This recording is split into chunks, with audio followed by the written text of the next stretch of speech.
Alrighty, what's going on, everybody? Today we're going to be fixing a pretty common issue on 9th gen Civics, 9th gen Civic SIs. That's what I'm working on today.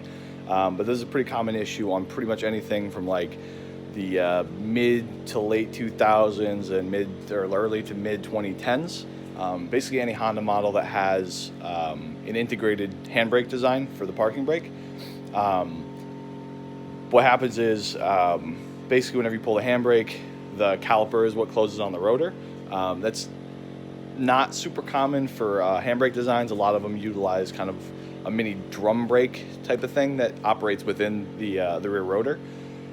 Honda does a little bit differently. They work just fine. It's a great design, but I've noticed that they kind of just go bad after like 110-ish thousand miles.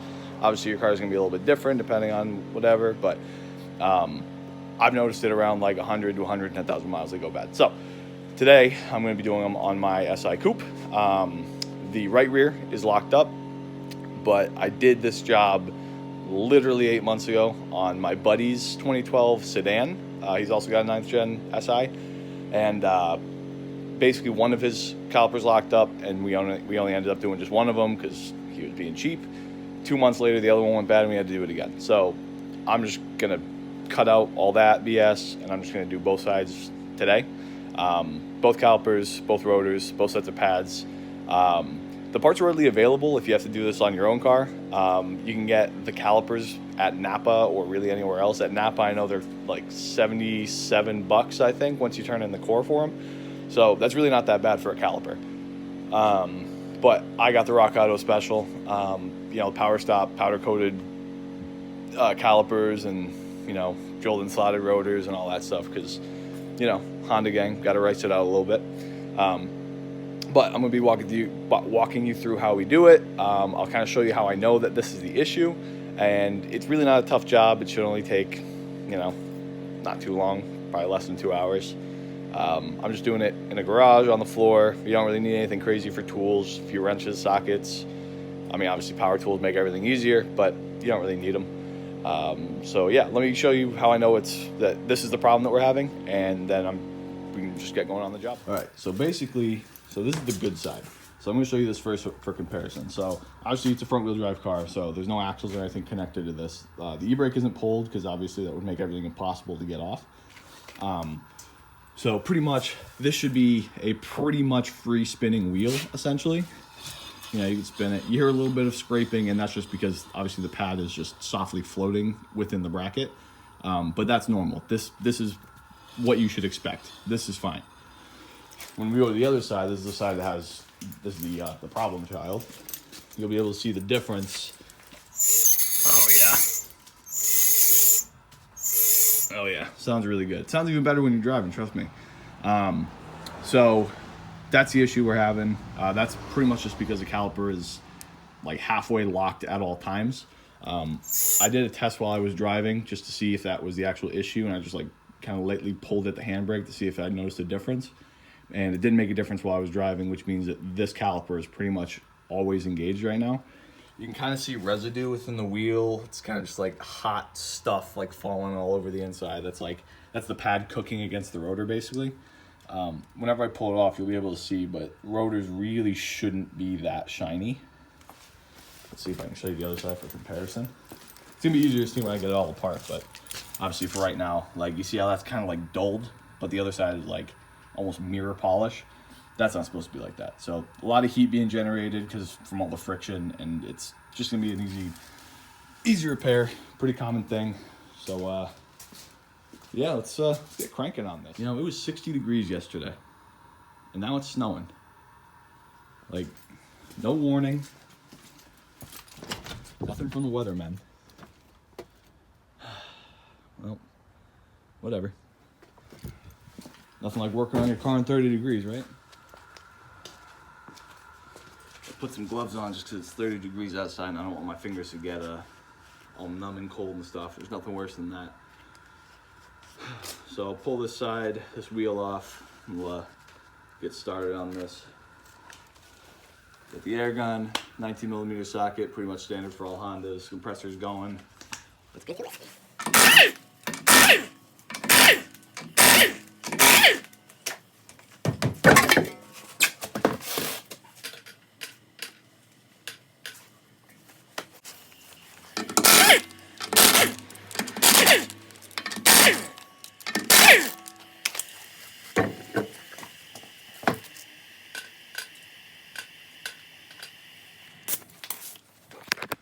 So luckily it is cold outside today, because if I just started working on this and not let the car sit and like cool down a little bit, these brakes were very hot. Like they were melting snow. I like threw a little bit of ice at them and it just instantly sizzled on it.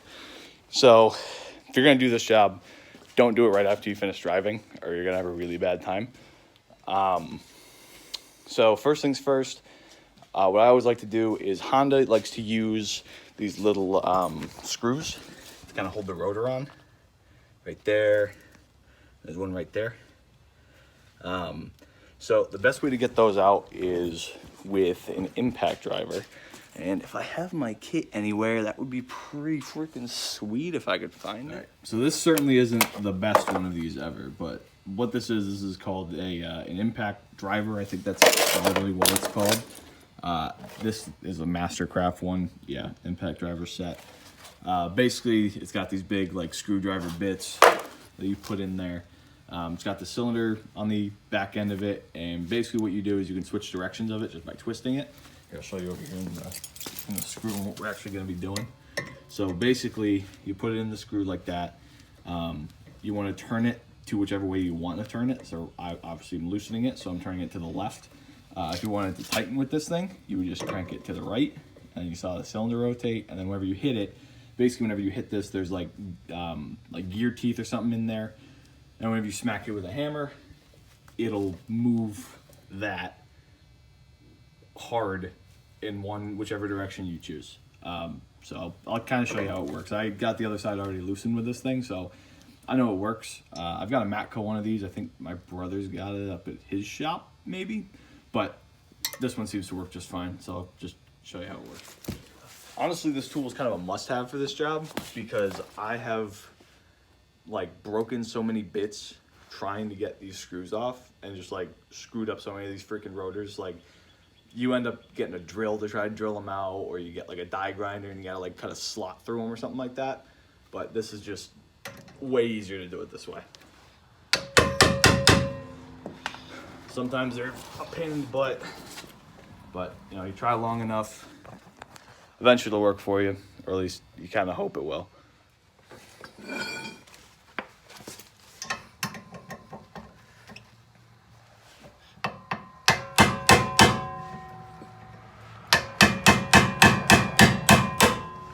There we go. There's one. And once they're loose, and you pretty much just take them out like a screwdriver. But screwdriver's not going to break through all that rust and shit that keeps these things in. There we go.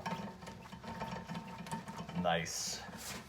All right, so if you're used to doing stuff from this point, it's pretty much just the same as doing brakes, except you're also going to take the caliper off of the brake hose, which this is the banjo bolt that does it right here.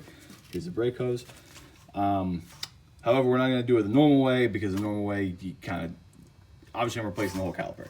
So I don't need to pull the pads out. I don't need to do all that stuff. I can just pull the caliper off as one. Before I do all that, while I still have it connected to the knuckle, I'm going to kind of take off all the stuff that I need to, which means I'm going to undo this one, and then I'm going to plug it so I don't lose all my brake fluid. I'm going to unhook the e-brake cable from right here. It basically just loops around this little arm, and pulling on this little arm right here that's spring-loaded. Whenever this gets pulled, that's what actually activates your parking brake. So I'm going to unhook that so that my brake cable is free, and then the brake cable itself is looped through this other little bracket right here. So in my experience, I've never gotten one of these out of here. So just popping off the U-clip and trying to get it out, it's just not going to work. So we're going to reuse this bracket because it just bolts up to the caliper. Show you on the new one. So there's that bracket right there. So basically we're just going to undo the two bolts that hold it on, and then put the old bracket on the new caliper and just reuse it, because it's not that big of a deal. It's not going to affect anything. It's not going to be a shiny, but I mean, you saw where it was. No one's going to see it. So for pretty much any brake job or anything that you're going to do on your Honda or whatever, whichever model you have, chances are you're going to use mostly two sizes. Obviously, to get the wheel off, it was a 19mm impact socket. Most of the brake components are either a 14 millimeter, so 14 mil socket, and then a ratchet. You could use a 14 mil wrench, whatever you want to do to make it easy for yourself, basically. I'm going to be using my Snap-on electric ratchet.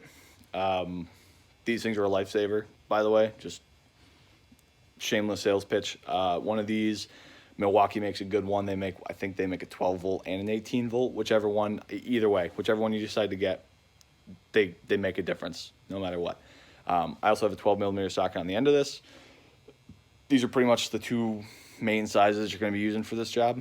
So make sure you got them on hand.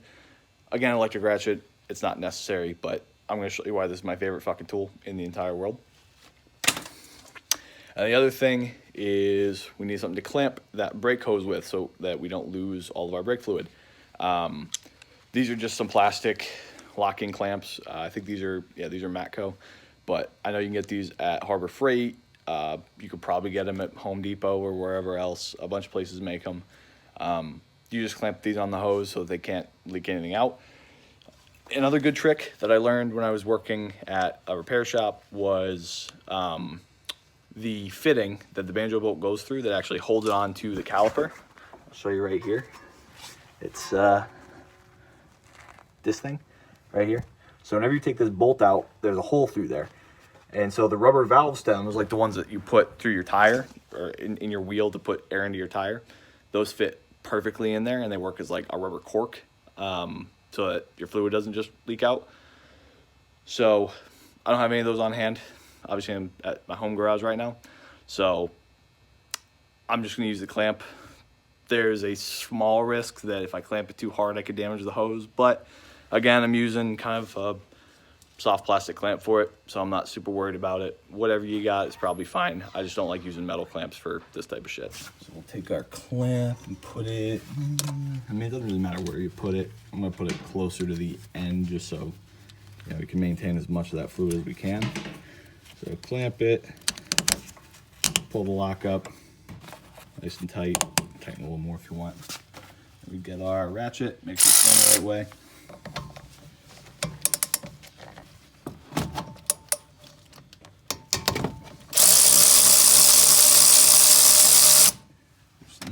That was the 14 socket, by the way. And then take the banjo bolt out. You can see you got a little hole through there and a hole in the side. That's where your brake fluid flows. Put that to the side. Move that out the way. You got these little copper crush washers that we're gonna hold on to these. The new ones the new calipers came with ones. You don't really want to reuse these, but in a pinch, you can if you need to. So just put that on the banjo bolt, move this to the side, and now it's time we're gonna get this off. So sometimes you can just do it by hand, which I'm kind of gonna try to do. If it would focus. There we go. Doesn't feel like it's wanting to go. Let's see. If not, it's just simple deal with a screwdriver and you can get it off. All right, so remember how I said I'm gonna be reusing this bracket? Well, I'm still gonna be doing that. So what I'm gonna do right now is I'm gonna try to take these two bolts out just so I have a little bit more flexibility to get this off right now. Again, I could just pry at that and get it off, but might as well just kill two birds with one stone right now. So these are both 12 millimeter bolts. They're not really doing a whole lot. So there's one out. Put it to the side, don't lose that. I mean, I got extras, but still. So then this one, put up in there. Put that one out. There we go. Put it next to the other one in the puddle. All right, so now we're kind of free floating right here. Come back up in here again. Try to do this one-handed, like a bouse. I'm still gonna need to use a screwdriver. Well, I'm glad that's done anyway. Even a regular ratchet would be better because you still get the reach of the socket without the bulk of the head. Obviously, that's a pretty beefy boy, so a little bit of a tight spot, but it's nothing crazy. Again, just two 14 millimeter bolts that hold the caliper on, and once they're off, you should be able to just. I got the first one started with the ratchet. So now the other one, it's up under here, right there. if it would focus. I could see it. That's what really matters. Right there. So I'm going to try to get this up in here however I can. Just like that. These should be pretty tight. Obviously, they're holding your caliper on, so they're kind of important to keep tight.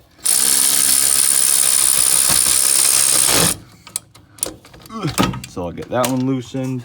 Trying to get my ratchet stuck between it and the shock. Let's see if I got that blade. Oh yeah, nice and loose. Pull it out. There's one. Get the top one out. For real this time. Come on. There you are. All right, got both bolts out. And then you should just be able to grab this and pull it off. So now, here's what we're looking at. We're still looking at that thing attached to there. Without ripping the shit out of this thing, because this is obviously your handbrake cable, you don't want to break that. I'm going to wiggle it around to get it off that little finger, the little spring-loaded joint, and I'll get back to you once I get it. So it just took a little bit of wiggling, nothing too crazy. So now we got it disconnected, got the bracket disconnected. Here's the caliper. Here's the way it goes, just so I have reference for whenever I put the new one on. There's where the banjo bolt goes through to hold the brake hose on. There's the bleeder screw right there. Sits like that. Obviously right there is where that e-brake cable bracket gets bolted onto. So there's that whole thing. I'm not even going to bother pulling the pads out of it because, again, I'm going to send this back in the box to get my core. So no need to be nice to that or do anything crazy for it. Obviously, we already took the screws out for the rotor. So I'm just going to pull this off. And there you go. So on a lot of cars, you're going to notice that in this area, you actually have like brake shoes that work pretty much exactly like a drum brake system. And that's how most parking brakes operate. So you pull the handle in your car, pulls the cable back or retracts the cable, which pulls the shoes, makes the shoes actuate and push out. And the shoes would actually push out against the inner part of the rotor. But obviously, this is an integrated design, so instead of doing that, it just activates the caliper via that spring-loaded part on the side, which clamps on your rotor, which prevents your car from rolling. So it's, I wouldn't say ingenious. It's a cool way of doing it. It's a different way of doing it. It saves parts because I'm gonna be honest with you, there's nothing worse on this fucking planet than drum brakes. Personally. But, you know, some people like them, some people hate them. I hate them. Most people hate them. Everyone should hate them. But this is just one way to do it. So, nice and easy to take it apart. I'm going to get the other side taken care of. The reason I filmed this side is because this is a side with more light. The other side's kind of a little bit darker. If I run anything over there, I'll bring you guys back in. But aside from that, it's pretty much the exact same, just mirrored to the opposite side. That's about it. So I'll pick you guys up once I get that torn apart. Here's the rotor from the other side that I was talking about. That's kind of shiny. You can kind of catch it in the light. You can see how shiny it is. The inside caliper, or the inside pad, was obviously starting to grind a little bit. It got worn down. It's not quite metal on metal, so you're not going to see like the deep grooves, but I mean, none of this stuff is pretty looking per se. So that's one from the bad side. Here's one from the good side. You can see it's not quite as shiny inside. It was just sitting in a puddle, but obviously there's not like all that residue and shit on it. These brakes probably could have been done pretty soon anyway. I'm guessing the last person that did this just pad slapped them, which I hate pad slapping. That's just when you replace the pads without doing the rotors. Obviously rotors are expensive, so I understand. Pads are cheap, so it's easier just to do that. But you can see that there's still plenty of meat left on these pads. This is from the good side. Still plenty of meat left, which leads me to believe that that's all that they did was put new pads in here and didn't replace either of the rotors. I'll show you the pads from the other side so you can kind of get a sense for how they were wearing down and getting just chewed up. So here's a pad from the other one. Obviously this looks fucking terrible. It's just about metal on metal. I mean, you got less than 1 millimeter there for pad life left. It's really rough. It's terrible. The inside one, let's see if I can get it. Yeah. Nothing pretty about that. Hate to see that. So that's why I always like to do pads and rotors at the same time, or the rotors kind of show why you should really do that. These pads look terrible. This is the caliper that's locked up. I'm not going to have to do any crazy like pushback deal to put these back on because I'm not going to reuse them. But basically, the reason that these are so hard to just diagnose with like the screwdriver test that I was kind of talking about earlier, I think. So for most cars, what you can do is while this is still on, you just put a screwdriver in there and you pry against the rotor to get the whole caliper to kind of just like compress back out. These ones you can't do that because the pistons, they actually screw back into the caliper body. There's a kit that you're supposed to use for it. You can use like a C-clamp and a screwdriver. It's really not that big of a deal, but there's a kit to do it. And they actually twist in. You can't just press them in, which is kind of annoying. But, you know, again, we're just replacing them. We don't really need to worry about that a whole lot because I'm just going to throw the new ones back on and do it all up. So I leave the calipers where I took them off, again, so for reference, that I know which way they're supposed to go on. But I did the same thing on this side that I did on the other one. Pull the bracket off, pull the cable off the caliper. I'm going to be reusing this bracket on both sides, like I already showed you. The most important thing for whenever you're putting the new ones on is obviously the bolt hole locations for the bracket. They're going to be the same either way, so it's very easy to put the wrong caliper on the wrong side. If you do that, your calipers aren't going to bleed correctly when you go to do like the bleeding procedure to get all the air out of the lines. And that's obviously not a good thing. It's going to make your brakes feel like crap. They're not going to work. They're not going to do what they're supposed to do. So it's important to have them situated how they're supposed to be. And the best rule of thumb for that is have the bleeder screw facing upwards. A lot of it's, you know, gravity based on like where, you know, the bleeder screw, how physics works and stuff. So I leave this over here just so that I have a reference point for how I'm supposed to put the new one on, make sure I'm putting the right caliper on the right side, and then I'm going to throw them back in the box and mail them back to Rock Auto to get my $92 back for the core charge. So I'm going to start getting the parts all pulled out and laid out and ready to go back on. I'll kind of show you the prepping process that I like to do to get everything good for that. You know, I'm actually kind of mad at Rock Auto because they've been doing this a lot lately where they just don't give you a magnet with your order. You're supposed to get a magnet for orders over a certain amount of money. It's not a big deal. It's just a magnet. But, you know, I, like many people, have a beer fridge in the garage where I put all my Rock Auto magnets. They didn't give me a freaking magnet. Unbelievable. All right. So there are 3 chemical spray-y things that are pretty much important for any brake job that you're going to be doing. The 3 ones that I use literally every time is, obviously this one is pretty much no surprise to anybody. This is brake cleaner. This is just Blaster brand. You can use brake clean brand, whatever brand you want to use for brake cleaner. It's important. I'm going to show you exactly where I use this for the prepping process, and then obviously for the cleanup. This is very important to clean brake fluid off of stuff. Brake fluid is super corrosive, in case you didn't know. If you got any on any painted surface that you don't want to be not painted anymore, clean it off as fast as you can, or it will melt it. I've seen someone leave like a brake fluid bleeder like over the front fender of a car coming out of a master cylinder, and it just melted the paint right off the fender. That's not fun. That's not good for anybody, especially not because it's my car. That's the most important thing.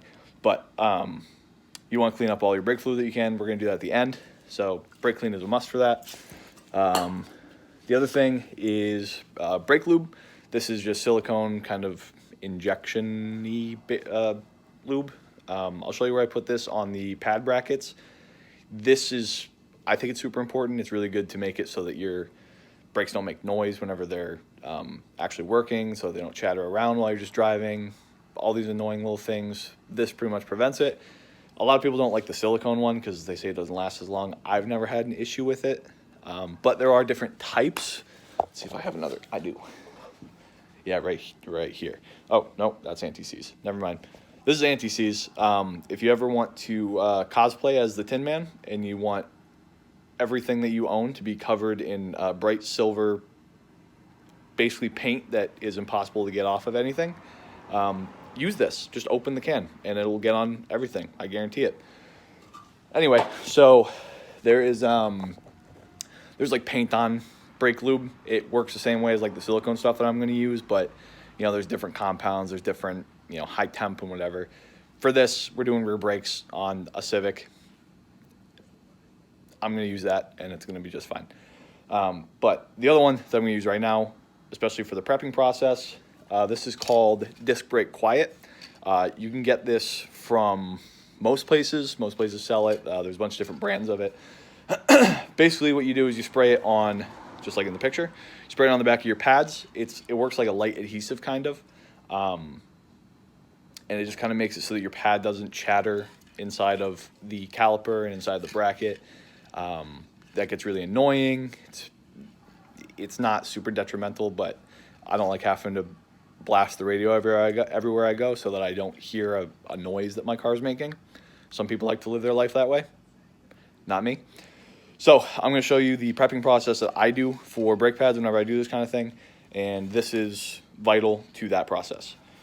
So I'm going to get it all laid out, and I'll show you what I do. All right, so I've got my box with my brake pads and stuff in it. This is all the pad hardware that I might be putting in the calipers. If sometimes when you buy calipers, they come with hardware like this. I prefer to use the one that came with the caliper because it fits better. These sometimes turn into a pain to actually get to a line and to like stick where you want them. Oh, close that. So I prefer to use the ones that come with the caliper. These came with the pads, that's fine. If you don't have any that came with your calipers, then use these. If not, I'm just gonna use those, but we're gonna put these to the side for now either way. This is Power Stop brake lube. This pretty much does the exact same thing that this does, except it's way more annoying to put on anything because it comes in like a ketchup packet type thing. I hate this. It works in a pinch when you don't have anything else, but when you have something else, use this or something like this. So I'll throw that to the side. Now we get the bread and butter, the brake pads. So these, like I said, the Rock Auto Special brake pads. Drop one. They are, you know, pretty decent quality, not too terrible. They come with these like metal backing plates on them. These are supposed to like shim them to make them like fit better within your caliper. What I like to usually do is pop these metal things off if they come off. Sometimes they're like already glued on, which then you don't have to worry about it, but sometimes they're loose on there. So what I'll do is I'll pop them off. I will spray the brake quiet on the back of the pads, then I'll put the metal thing back on the pad and then respray it again so that there's like double of this. I've never had an issue with them chattering or doing anything doing it that way, so that's just me being thorough. You don't have to do it that way. Obviously these ones, they feel like they're glued on or attached really well, so I'm probably not even gonna bother with it. I'm probably just gonna spray them and call it a day. So I'll kind of show you the prep process. This stuff, it's hard to clean off of things, especially a garage floor. So I don't want to just paint my garage floor blue. So I'm going to take the brake pad box, kind of break it down so that it's flat. Just like this, so I have a nice little work surface. Take my pads, lay them out. I like to lay them out the way that they're gonna go in. So these pads also have the wear indicator bar on them. These are pretty important. This pretty much tells you that this is the inner pad because for the most part, this little wear indicator, it won't let it sit right if you put it in like the outer position on your caliper. So this is a pretty good indicator that this will be the inner pad, just so you know. So we got all 4 of our pads for both sides. So I lay them out in the box, nicely spaced apart. And then I'm just gonna take this,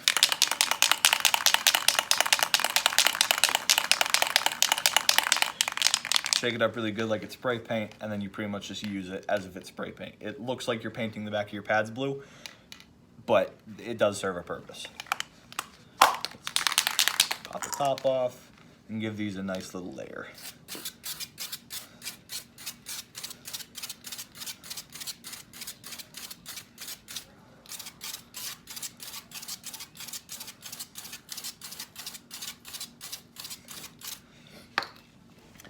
So obviously it's super cold outside, so it's not supposed to be like super liquidy, which right now it's spraying really liquidy. I'm gonna give them a couple of coats. You can't really overdo it. I'm just gonna be careful, be extra thorough, let that dry, let it set up a little bit, and I'll give them a few coats just so that they're well coated. And then I will show you kind of the rest of the prepping process, how I'm gonna prep the rotors to go on, and then what I'm gonna do to put the calipers on and to put it all together. Flat surfaces in the garage. Right now we're being occupied by boat parts. So work surfaces are kind of at a premium right now, just like pretty much everything. But anyway, so the way that I use brake clean in my prepping process, it's mostly as like a degreaser type of thing. Whenever you get rotors, chances are they were shipped and packaged with a thin layer of oil on them, just to prevent them from getting surface rust before you install them. The steel that rotors are made out of, they tend to rust pretty quickly once, like, especially once like the coating's worn down on them. That's just the way the metal is. It's not a big deal. And even if like on your car, if you walk out and you haven't like driven it for a few days, or maybe it rained and you see like spots of surface rust on your rotors, don't worry about it. It's not a big deal. That's just the way that they are. But whenever you put new ones on, you don't want to have any of that thin film of oil. Oh yeah, I mean you can't really even see it. It's just like, it just looks shiny because it's new. But this is covered in a thin film of oil. You do not want that to get into your new pads, or they're not going to work anywhere near as well. Pad material is super absorbent for this type of stuff. So if you like soak oil into them, I wouldn't say it ruins them, but it pretty much ruins them. So I like to do this pretty much with every set of rotors I put on. Take your brake clean, give them a quick once over. Give them a really good spray both sides, because obviously you're gonna have a pad hitting both sides of it. Don't worry too much about getting brake clean everywhere. It's acetone, and acetone evaporates very quickly. As long as you can get that thin film of oil off of the rotors with your brake clean, that's pretty much all you really need to worry about. Just give them a nice good coating. Then you take some, I just have like some paper towels here. Clean them off really good. If you're using like a towel that's made of like a synthetic material, just make sure you don't leave any like lint or anything behind, or that's gonna get cooked into your rotor or into your pads. Probably gonna smell too good. It probably won't hurt anything, but you just want everything to be as clean as you can get it pretty much. So get these nice and cleaned, and the rotors are ready to go on. So at this point, we've got the rotors prepped, nice and cleaned off. There's no oily residue or anything left on them. This kit's really nice because it comes with a little sticker on the fronts of them that tells you where they're supposed to go. So that one's rear driver side. Obviously that one's rear passenger side. You pretty much just want to align the slots and the holes so that it kind of rotates that way as the cars are going to be going forward. That's kind of the way that all the drilled and slotted ones work, to my knowledge. Obviously, if you're not getting the drilled and slotted ones and you're just doing regular rotors, it doesn't matter which side they go on. But I'm going to get these put onto the car, and then we're going to put those little screws back in, and then that part will be done, and then we can worry about getting the pads and the calipers and everything like that set up to go back on the car. All right, so as you can see, I got the rotor on there. I tried to peel the sticker off a little bit, but it's really on there, so I'm just going to leave the sticker. It's not that big of a deal. So basically, you just want to make sure that the way that you put it on, you want these countersunk holes here and here. You want these to line up with the holes on your hub that we pulled those screws out of. And to put them back in, you don't want to use the impact driver to do it, or they might be impossible to get out next time. They might break. So I'm pretty much just going to screw these in by hand with a screwdriver. I'm going to get this one nice and snug so I can get the other one in easy. All right, it's in there. And then one more.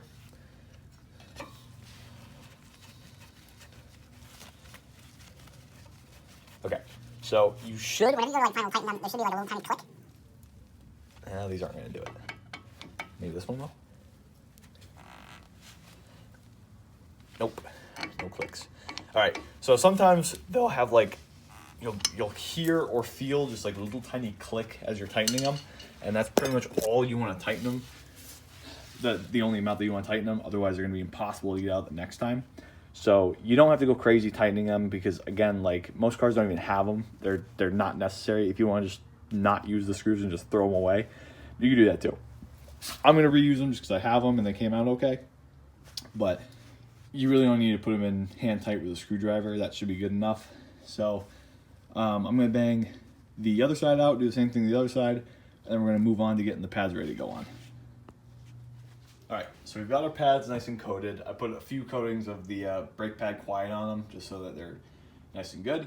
I've got this caliper ready to go on. This is pretty much the way that it came in the box. Obviously, it was wrapped up in plastic. So here's the hardware that came with it. This is what I'm going to use. I'm going to show you how I put it into it and how I prep the caliper to go on. And then we'll get the pads on and we'll get this side buttoned up. All right, let's get to it. So first thing I'm going to do is I'm going to pull the e-brake cable bracket off the side, because obviously we're going to be, again, reusing that old one. So for that, I'll take my electric ratchet with my 12 mil. Hopefully I can just do this by holding it and it's not going to hurt me. Oh, these are loose. So I'm just going to loosen these up. And there's the bracket off. I'm going to be reusing these bolts because I want to reuse the new bolts to put the old bracket back into the caliper. Just because I know that they're going to match up with the threads of that one. Let me get this put back onto the old one.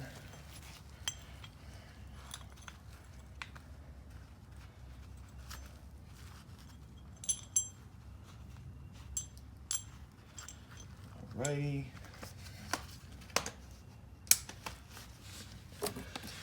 So yeah, I'm just putting that new bracket onto the old caliper.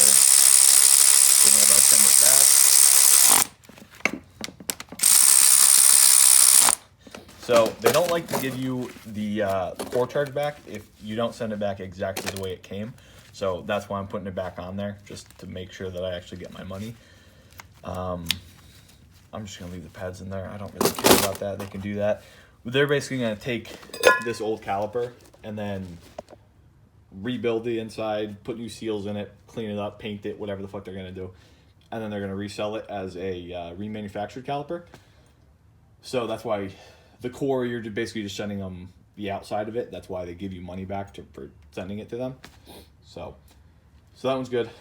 So now I can break this one apart, put the hardware in it, and then get it prepped for pad hardware. Take my gloves off for this.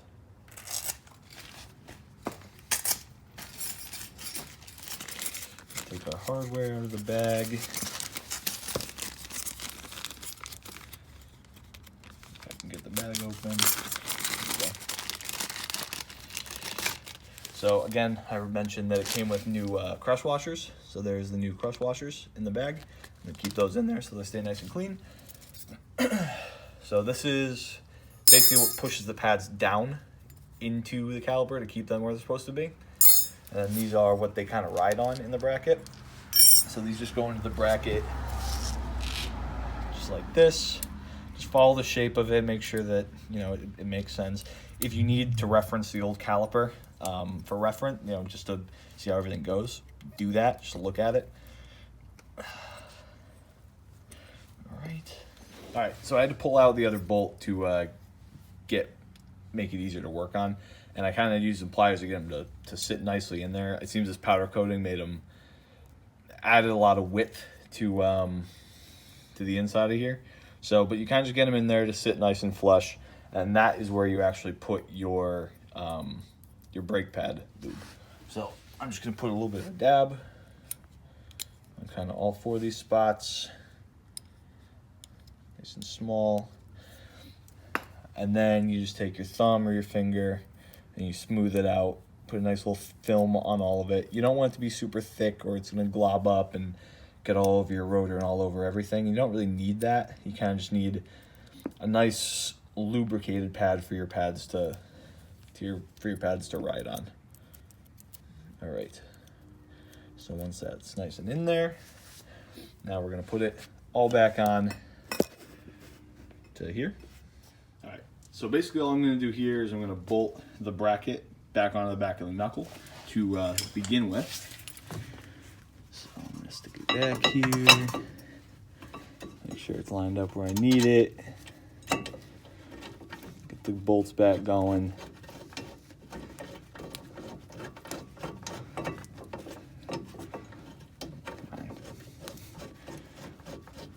All right, there's one.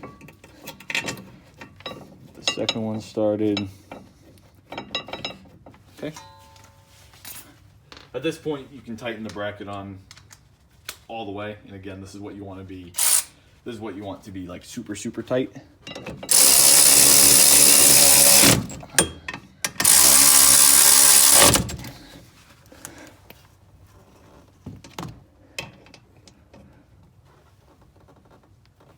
Okay. Nice and tight. Oh yeah. All right. So then what we're gonna do is we're gonna take our prepped pads. So here's the outside one, and we're gonna put it in here so that it slides nice and up. It's gonna sit around these metal things, sit nice in there. Now we're gonna get the other one. Now again, this is the one that has the wear bar on it. This is gonna be your inner pad. That's what we're gonna put right here in the back side. Now it's pretty much just about getting them lined up with these metal shims. Yeah, nice. So as long as they're lined up, you shouldn't have any trouble putting them in. If you're forcing them in, chances are you're doing something wrong. It should be pretty easy to just put them in and then slide them, because obviously this is what they need to do. They need to be able to slide in and out. So if it's hard to put them in, you're probably doing something wrong. So next up, what we're gonna do, now we're gonna take the actual caliper body and we're gonna put this on the outside. First, there's a few things we gotta do. Number one, you have to hold it the right way. We're gonna take this part of the hardware and this is gonna go inside the caliper. Something kind of like that. And just snaps in there, sits in there nice and snug. Let me line it up a little bit better.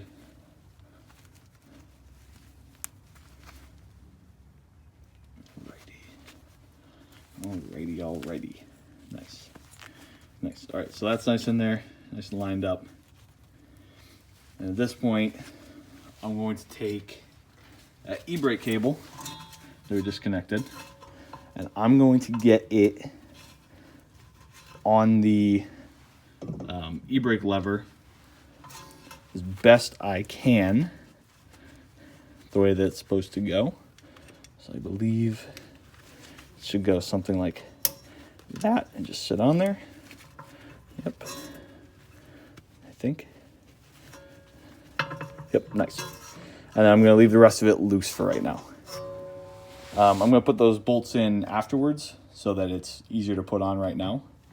And this just sits right on there. You should feel some nice little spring pressure pushing it back. That's what that thing that we put in the top of the caliper is for.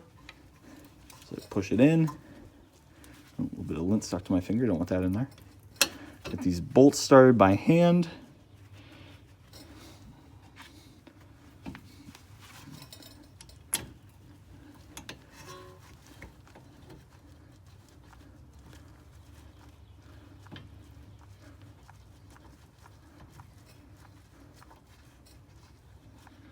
Alrighty.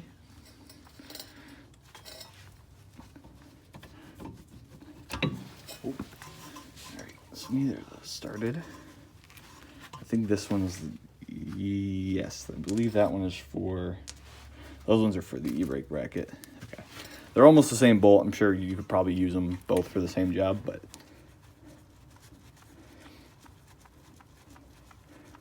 Alright, that one's nice and started. Bottom one going. Nice. Alrighty, nice. So you notice that this part closer. So this part right here, this is obviously a nut, and this is gonna start spinning whenever I go to tighten the bolt. So you could hold it with a wrench, hold it with a pair of pliers, whatever you want to do. It's not super critical. You just kind of want to hold it still while you tighten it on there. I'm going to use a pair of channel locks because, you know, I'm a bit of a hack. But I believe it's a 14 millimeter wrench. Some of them are different sizes, so, you know, do whatever feels right for you. There's that one. Bottom one, just hold that one steady. Nice.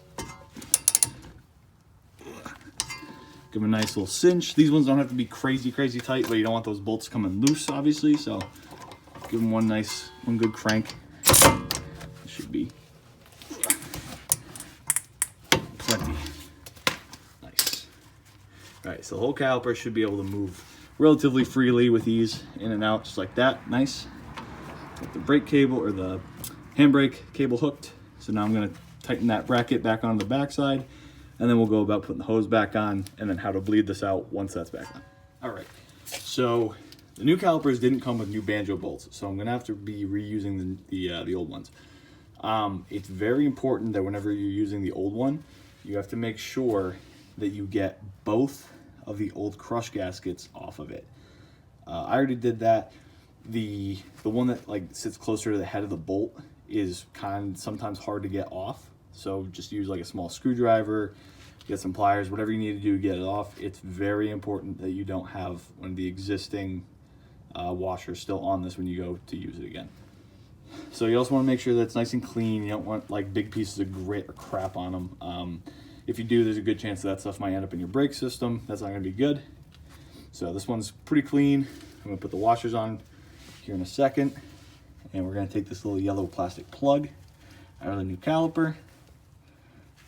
If it'll get out, there we go. That pops out.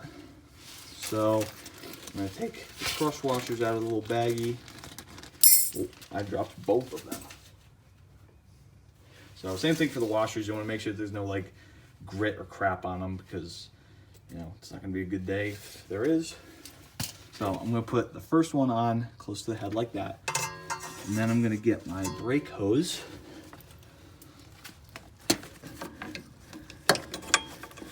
Back up in here. There we go. I'm going to feed the bolt through the top of it like that. Then I'm going to take that second crush washer, again, nice and cleaned off. I'm going to put it on the bottom part of the bolt on the other side of the eyelet on the brake hose. And then I can start threading that bolt into where it needs to go. So you need one on both sides or else it's going to leak. You put them both together, it's not going to work how you want it to. So there's that. Take my ratchet and get it going.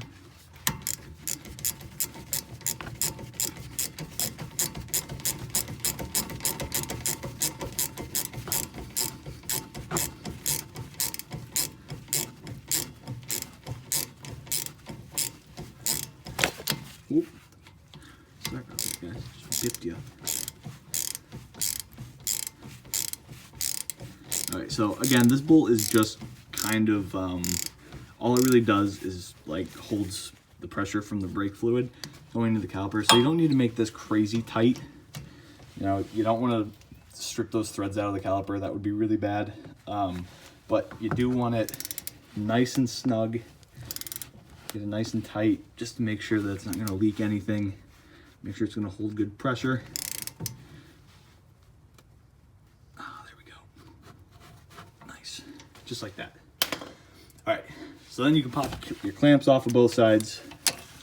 So clamps are off. Hose is connected. Now the last thing that we really have to do before we take this thing for the test drive and get the brakes broken in is we have to do the bleeding procedure, which I'm going to walk you through right now. All right, so we're back on the passenger rear side. For the most part, you kind of want to start at the back corner of the car when you're going to bleed them. So I got someone in the driver's seat right now. They're going to pump the brakes for me whenever I tell them to. And what we're looking for is we're looking for the stream coming out of the bleeder screw to be almost solid. And that's how you know that there's no air left in that line. So this is either going to be a 10 mil bolt or a 11 usually. So I'm going to try 10 first. It is a 10. Nice. All right, pump it up. So it's going to take a little while to actually build the pressure back into it. I don't know if you just saw the caliper tighten up. All right, keep pumping. Hold it. Oh, one more. Yep, you holding it? Yeah.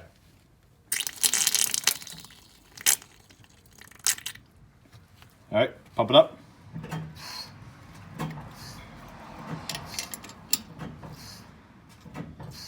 It's tight. All right, hold it. A few more. All right, pump it up.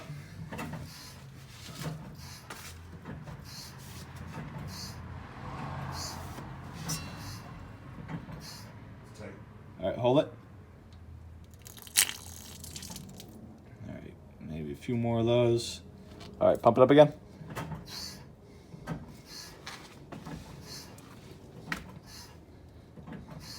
tight. All right, hold it. There we go. Nice solid stream. All right, one more for good measure on this side. Ready? Yep. It's tight. Give it a few more pumps. All right, hold it. There we go. Nice solid stream. And tighten it back up. All right, so this side is nice and bled. I'm gonna do that to the other corner, and then we'll go for the test drive. All right, so it gets kind of messy whenever you're doing all that bleeding and stuff like that. So as you can see, it's kind of all over my mud flapping up in here. So this is where the brake thing's gonna come in handy so that it doesn't melt all this shit.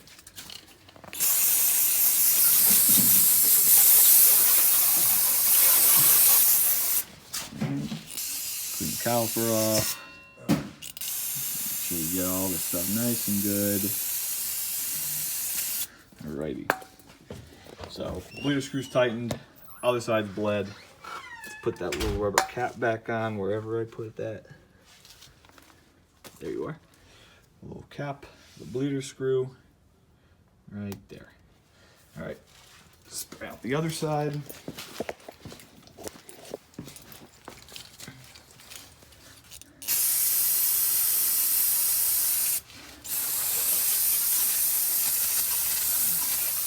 Get off all my stuff.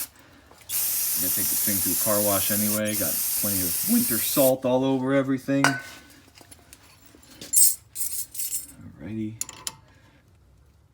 Nice and tight. Cap back on. We are good to go. Alrighty, so that's pretty much about it. We didn't lose a whole lot of fluid because we clamped off the lines, but obviously the bleeding process you lose a bit, so it's always a good idea to just double check your master cylinder, make sure everything's topped off. Let me check mine real quick. I might as well top it off. We need .3 or .4. The difference between .3 and .4 brake fluid is heat resilience. So I've got a bottle of .3 here. That's kind of what I got on hand. And add a little bit, not too much. Pour it up and in. Nice. Just up to the max level. So you can see there's a master cylinder. The max level's right up by the top. And now she's nice and topped off. So I'll get the cap back put on that, and then we'll get the wheels put back on and take it for a test drive. Might as well mention it while I'm here. So I know I said that brake fluid's super corrosive and it'll melt paint.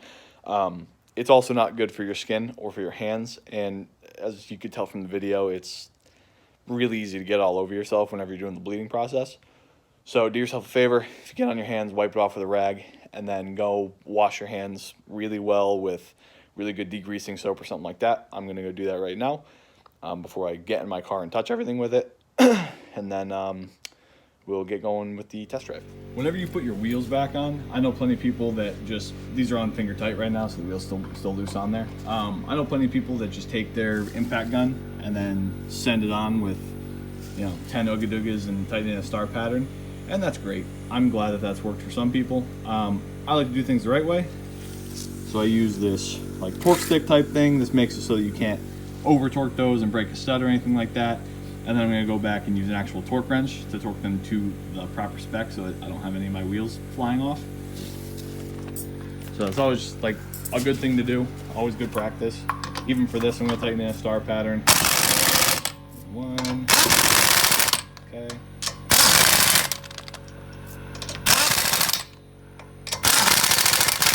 And you can see whenever you're using one of these, you can sit on the trigger and it's not gonna snap your stud. It's not gonna break anything. So this is always what I prefer to do for whenever I put my wheels back on. All right, so I'm gonna lower this down until the wheels just kiss. Then I can go back in with the torque wrench, torque them all to spec, and we're all good. Right, torque spec for Honda wheels is, I believe, 80 foot-pounds. So I've got mine set to about 90, just to be double safe. And then I'm going to go through and torque this in a star pattern. And click just like that. Every lug nut.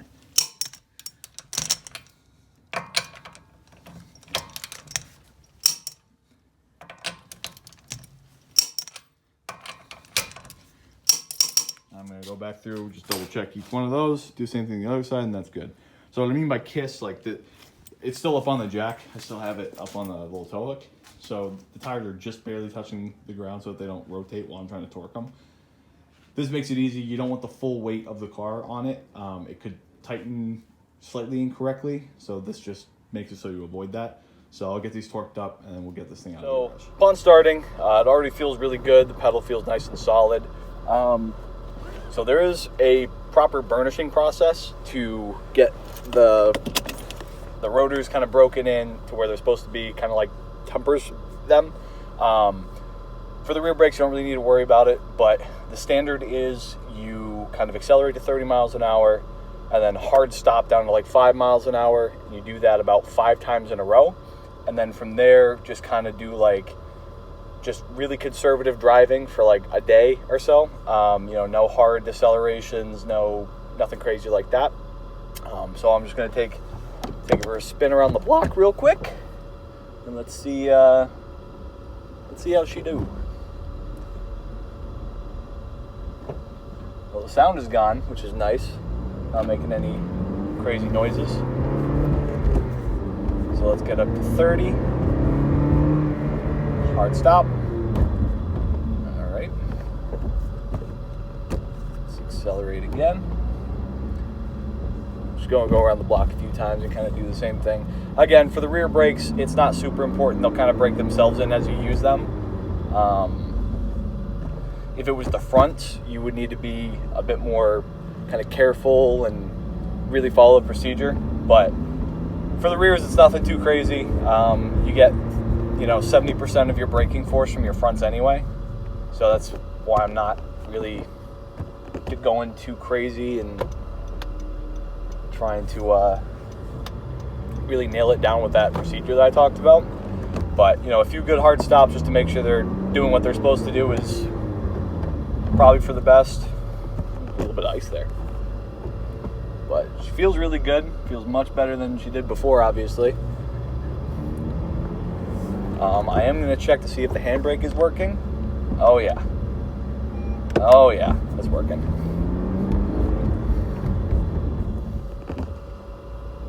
So thank you guys for sticking with me and watching the video.